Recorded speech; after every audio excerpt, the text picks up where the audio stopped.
Forest transformations इन जावा। So last video में हमने बस्तर की स्टोरी पढ़ी थी और उसमें देखा कि किस तरीके से बस्तर में रेबेलियन हुआ जब ब्रिटिशर्स ने इतने बड़े लेवल पे लोगों को एक्सप्लॉइट करना शुरू कर दिया था, उनके जंगलों पे कब्जा कर दिया, उनको वहां से निकाल दिया। तो उस वजह से लोग बहुत ज़्यादा परेशान होकर उन्होंने विरोध किया।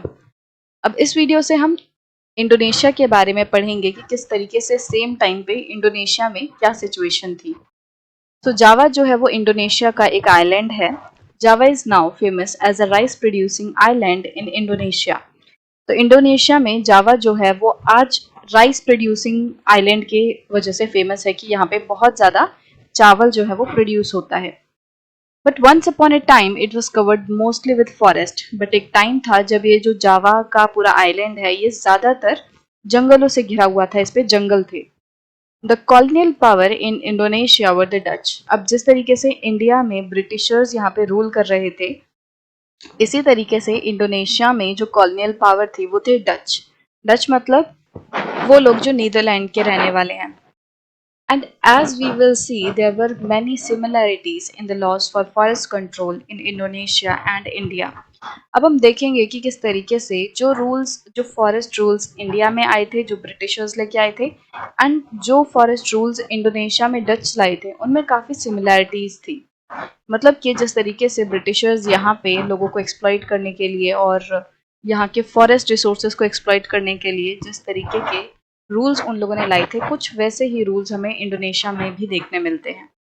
जावा in Indonesia is where the Dutch started forest management.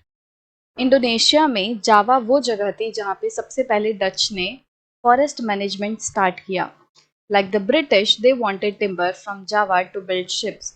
अब जिस तरीके से ब्रिटिशर्स ये चाहते थे कि इंडिया से उन्हें कंटिन्यूसली टिम्बर मतलब जो लकड़ियां हैं वो मिलती रहें, ताकि उनकी जो रॉयल नेवी है वो शिप्स बना सके, वहाँ पे जो कंस्ट्रक्शन का काम है, शिप्स वगैरह हैं वो सही से बनती रहें। इसी तरीके से जो इंडोनेशिया में डचेस थे वो ये चाहते थे कि डच जो शिप बिल्डिंग कर रहे हैं उस सब की जो रॉ मटेरियल की रिक्वायरमेंट है, जो टिम्बर की रिक्वायरमेंट है, वो इंडोनेशिया से पूरी होती रहे। In 1600, the population of Java was an estimated 3.4 million. अब 1600 में जावा में रहने वाले लोग जो थे वो लगभग 3.4 मिलियन, मतलब कि लगभग 30,40,000 लोग थे। There were many villages in the fertile plains, but there were also many communities living in the mountains and practicing shifting cultivation. अब जावा में जो आसपास के फर्टाइल प्लेन्स थे, मतलब कि जो समतल इलाका था, वहाँ पे तो बहुत सारे विलेजेस थे, वहाँ पे तो बहुत लोग रह ही रहे थे, बट साथ ही साथ जो पहाड़ी इलाके हैं वहाँ पे भी काफ़ी कम्युनिटीज़ रहती थी और शिफ्टिंग कल्टीवेशन करती थी। The wood cutters of Java. तो जावा में एक वुड कटर्स की कम्युनिटी थी, उसके बारे में हम इस सेक्शन में पढ़ेंगे।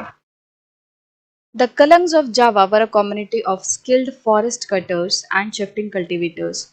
तो जावा में एक कम्युनिटी थी जिन्हें कलंग्स कहते थे। अब ये एक ऐसी कम्युनिटी थी जो कि फॉरेस्ट को काटने में काफ़ी स्किल्ड थी, मतलब कि पेड़ों को काटने में इनको काफ़ी एक्सपर्टीज हासिल थी, और ये शिफ्टिंग कल्टीवेटर्स भी थे। They were so valuable that in 1755 when the Mataram kingdom of Java split, the 6,000 Kalang families were equally divided between the two kingdoms.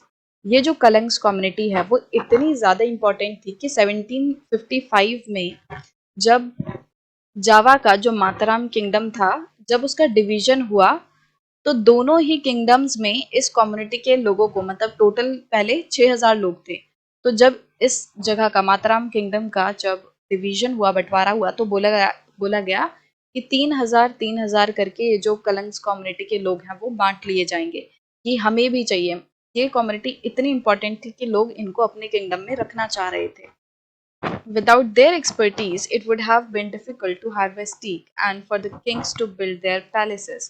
अब अगर ये कम्युनिटी नहीं होती तो बहुत ही मुश्किल हो जाता टीक जैसी अच्छी लकड़ियों को हार्वेस्ट करना, और जो किंग हैं, जो राजा हैं, वो फिर अपने बड़े बड़े पैलेसेस नहीं बना पाते, क्योंकि पैलेसेस भी उस टाइम पे ज़्यादातर लकड़ियों से बन रहे थे, उसमें लकड़ी का काफ़ी ज़्यादा इस्तेमाल हो रहा था। तो अगर ये जो कलंग्स कम्युनिटी हैं वो नहीं होते तो इनके जो पैलेसेस वगैरह हैं वो सही से नहीं बन पाते। इसीलिए ये लोग इतनी ज़्यादा इंपॉर्टेंस उनको दे रहे थे, उनको अपने किंगडम में चाहते थे। When the Dutch began to gain control over the forest in the 18th century, they tried to make the Kalangs work under them. अब जब डच इंडोनेशिया में आए तो उनको भी इस कम्युनिटी के स्किल के बारे में पता चला और वैल्यू के बारे में पता चला। तो डच ये चाहते थे कि जो कलंग कम्युनिटी है वो उनके अंडर रहे, वो उनके नीचे काम करे। In 1770, the Kalangs resisted by attacking a Dutch fort at Joanna, but the uprising was suppressed. अब जो डचेस थे वो इनको दबाने की कोशिश कर रहे थे। पहले किंगडम में क्या था कि लोग इनको वैल्यू कर रहे थे, मतलब इनको इनके काम के लिए प्रॉपर रिस्पेक्ट दे रहे थे, इनको जो पैसा है वो भी प्रॉपर दे रहे थे। बट जैसे ही डच आए वो लोग कोशिश करने लग गए कि इनको दबाया जाए। अब जब जो डचेस हैं वो बहुत बड़े लेवल पे इन कम्युनिटी के लोगों को दबाने लग गए, तो ये लोगों ने क्या किया, रेजिस्ट किया, इसका विरोध किया। और उन्होंने विरोध में क्या किया कि डच का एक फॉरेस्ट था जोआना पे, वहां पे जो फॉरेस्ट था उसके ऊपर इन लोगों ने हमला किया। बट जल्दी ही इस अपराइजिंग को, इस विद्रोह को जो डचेस हैं उन्होंने सप्रेस कर दिया, रोक लिया।